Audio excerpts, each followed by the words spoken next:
د چین د بهرنیو چارو وزیر ټولګډونه حکومت ته د رسیدو لپاره د افغانستان ملاتړ کوو. سلام ستړي مشئ، زموږ چینل ته بخیر راغلی. د چین د بهرنیو چارو وزیر په اسلام آباد کې د اسلامي همکاریو سازمان د غړو هیوادونو د بهرنیو چارو وزیرانو په ناسته کې ټینګار وکړ چې ټولګډونه او سالم حکومت ته د رسیدو لپاره د افغانستان ملاتړ کوي.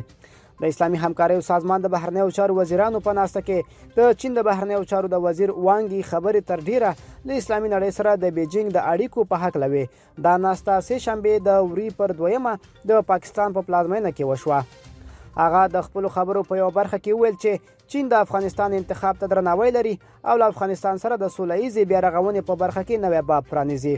وانګي ویل چې د لومړی ځل لپاره د چین د بهرنیو چارو وزیر د اسلامي همکاریو سازمان په یوه ناسته کې وینا کوي او له دې امله خوښ دی هغه د چین او اسلامي نړۍ ترمن اړیکې متقابل وباله. د چین د بهرنیو چارو وزیر ویل چې دغه هیواد تر اوسه له 450 اسلامي هیوادونو سره د همکارۍ سندونه لاسلیک کړي او د 600 پروژو په چوکاټ کې 400 میلیارډ ډالر پانګونه کړې ده.